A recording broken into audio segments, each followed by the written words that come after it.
There was a table set out under a tree in front of the house, and the March Hare and the Hatter were having tea at it. A Dormouse was sitting between them, fast asleep, and the other two were using it as a cushion, resting their elbows on it and talking over its head. Very uncomfortable for the Dormouse, thought Alice. Only, as it's asleep, I suppose it doesn't mind. The table was a large one, but the three were all crowded together at one corner of it. No room! No room! They cried out when they saw Alice coming.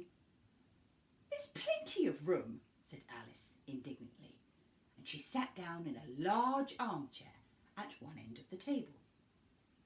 Have some wine, the March Hare said, in an encouraging tone. Alice looked all around the table, but there was nothing on it but tea.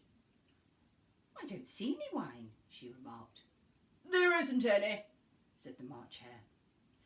Then it wasn't very civil of you to offer it, said Alice, angrily.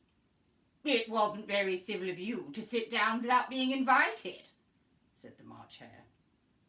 I didn't know it was your table, said Alice.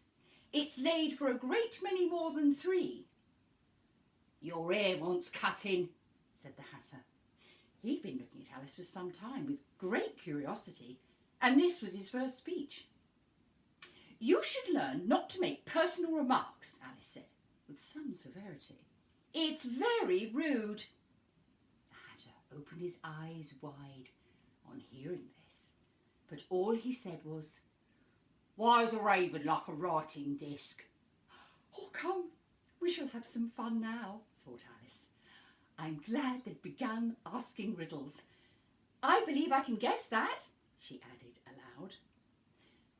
Do you mean that you think you can find out the answer to it? Said the March Hare. Exactly so, said Alice. Then you should say what you mean, the March Hare went on. I do, Alice hastily replied. At least I mean what I say. That's the same thing, you know. Not the same thing a bit, said the Hatter.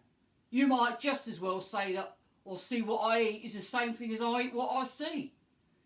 You might just as well say, added the March Hare, that I like what I get is the same thing as I get what I like.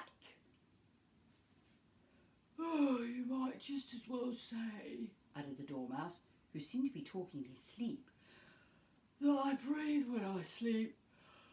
Oh, it's the same thing as I sleep when I breathe.